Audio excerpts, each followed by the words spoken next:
నమస్తే, welcome to press news. ముందుగా బులెటిన్లోని headlines.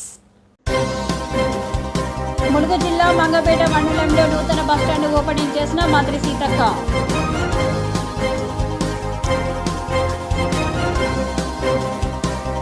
బ్రాహ్మణపల్లిలో అర్ధరాత్రి క్షుద్ర పూజల కలకలం.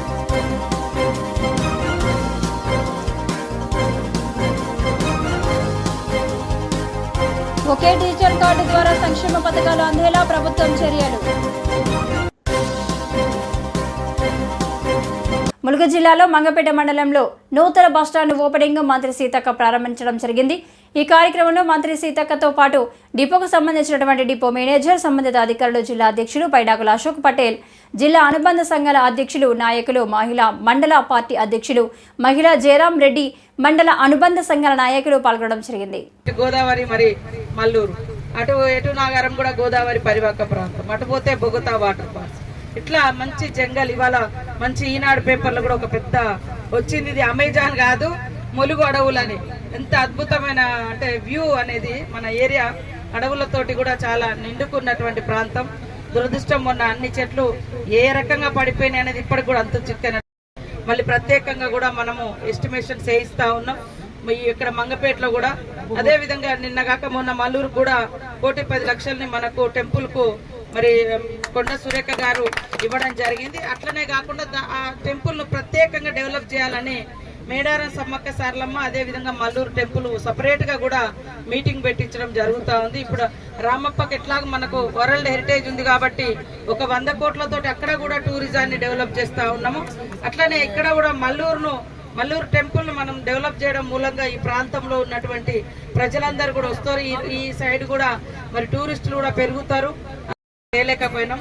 మళ్ళీ ఇప్పుడు రాగానే వెంటనే మొదలు పెట్టాలని కలెక్టర్ గారి చెప్పి మీరు ఎట్టి పరిస్థితిలో ఇది మనం స్టార్ట్ చేయాలనుకోవడం జరిగింది.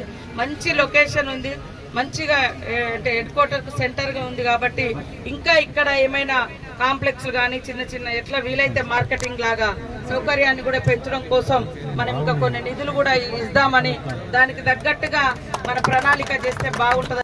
బ్రాహ్మణపల్లిలో అర్ధరాత్రి క్షుద్ర పూజల కలకలం. బ్రాహ్మణపల్లికి చెందిన ఎండి జానిమియాకి చెందిన చిలకలో సుమారు 11 గంటల సమయం 10 మంది మంత్రాలు చదువుతూ ఉన్న సంఘటన జరిగింది. ఎండి అఫ్రోజ్ రాత్రి 11 గంటలకు పొలానికి మోటార్ పెట్టడం కోసం తన బైక్ వేసుకొని వెళ్లారు. అయితే కొందరు చుట్టూ నిల్చొని ఏవో మంత్రాలు చదివిస్తూ ఉచ్చరిస్తూ ఉన్నారు. ఆ బైక్ హారన్ కొట్టినా నన్ను వాళ్ళు పట్టించుకోకుండా తమ పనిలో నిమగ్నమయ్యారని అన్నాడు.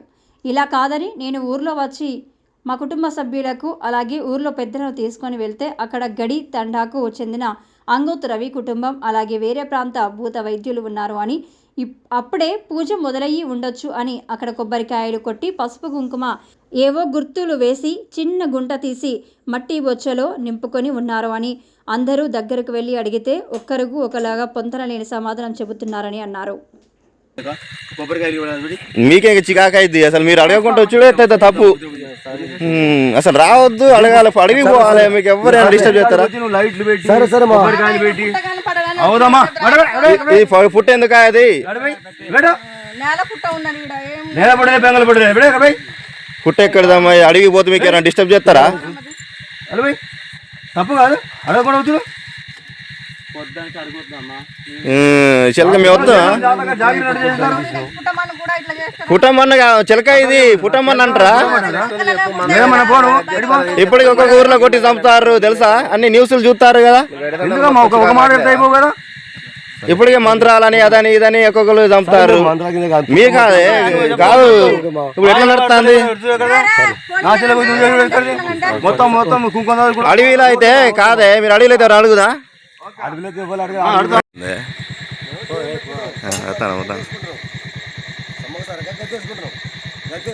అదే కానీ ఇట్లా అడవిలో పోవాలి, కానీ చేనులలో చేస్తారా?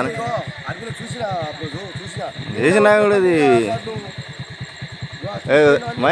ఒక్క డిజిటల్ కార్డు ద్వారా ఎన్నో ప్రభుత్వ సంక్షేమ ప్రయోజనాలు. నియోజకవర్గంలో పైలట్ ప్రాజెక్టు కింద 2 డివిజన్లు ఎంపిక. వారం రోజులు సాగే ప్రక్రియను ప్రజలందరూ స్వచ్ఛందంగా పాల్గొని వివరాలు అందించగలరు. ఒకే కార్డు అనేక ప్రయోజనాల నినాదంతో తెలంగాణ రాష్ట్ర ప్రభుత్వం ముఖ్యమంత్రి రేవంత్ రెడ్డి శ్రీకారం చుట్టారని వరంగల్ పశ్చిమ నియోజకవర్గ శాసనసభ్యులు నాయని రాజేందర్ రెడ్డి అన్నారు. గురువారం రోజు పశ్చిమ నియోజకవర్గ పరిధిలోని కాజీపేట 48వ డివిజన్ దర్గా రామాలయం గుడి దగ్గర జిల్లా collector Praveenya, GWMC commissioner Ashwini Tanaji Wakade గార్లతో కలిసి డిజిటల్ కార్డు నమోదు కార్యక్రమాన్ని ప్రారంభించారు. సెప్టెంబర్ 3వ తేదీ నుంచి 7వ తేదీ వరకు ఫ్యామిలీ డిజిటల్ కార్డుల నమోదు కార్యక్రమం ఉంటుందన్నారు. డిజిటల్ కార్డుల ద్వారా రేషన్ కార్డు, ఆరోగ్యశ్రీ, రైతు బీమా, రైతు భరోసా, కళ్యాణ లక్ష్మి, షాదీ ముబారక్, ఆసరా పెన్షన్ వంటి ప్రజా సంక్షేమ కార్యక్రమాలకు ముఖ్య పాత్ర పోషిస్తున్నారని తెలిపారు. ఈ కార్యక్రమంలో డివిజన్ కార్పొరేటర్ నర్తాజీ బేగం, మాజీ కార్పొరేటర్ అబూబకర్, డివిజన్ అధ్యక్షులు Singarapu Raviprasad, Mattina Kumar, Laxman Nayak, Amar, Srinivas, Imtiaz, deputy commissioner Ravinder, RDO Ramesh, MRO Bavusingh, ఇతర నాయకులు, అధికారులు తదితరులు ఉన్నారు. డిజిటల్ ఫ్యామిలీ కార్డ్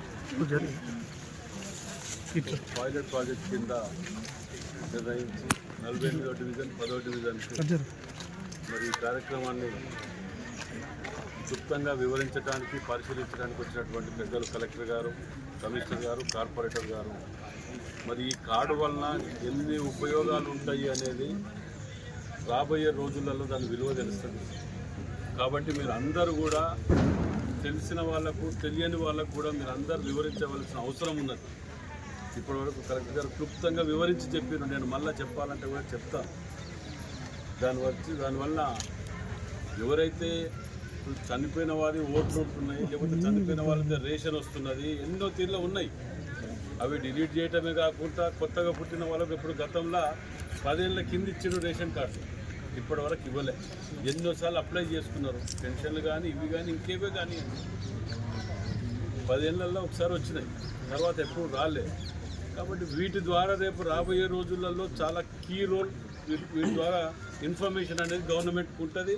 మీకు ఏవి ఇవ్వాలన్నా, ఏది చేయాలన్నా తర్వాత అనుకుంటే లాభం ఉండదు. ఇందులో స్పెల్లింగ్ మిస్టేక్ కూడా ఎక్కడ కూడా పోకుండా దాన్ని ముందు జాగ్రత్త పడాలి. పోయిన మన వాళ్ళు కూడా అందరు టీమ్స్ కూడా, పోయిన వాళ్ళ టీమ్స్ అందరూ కూడా వాటి స్పెల్లింగ్ మిస్టేక్ కూడా పడవద్దు అనేది క్లియర్గా చెప్పడం జరిగింది. సో దీనివల్ల ఈ పైలట్ ప్రాజెక్ట్ కింద తీసుకున్న ఈ యొక్క డివిజన్లో 12-17 టీమ్స్ అలాట్ చేయడం జరిగింది. ఇది వారం రోజులు, 5 నుంచి 6 రోజులు ఉంటుంది. వీటి వలన దసరా లోపట్నే ముఖ్యమంత్రి గారు కొన్ని వరాలు మీకు ప్రకటించాలని ఒక ఆలోచనతోటి ఉండటం, ఆ సమయం కనుక అయితే అది కూడా ప్రకటించే ఆలోచనలో ఉన్నారు.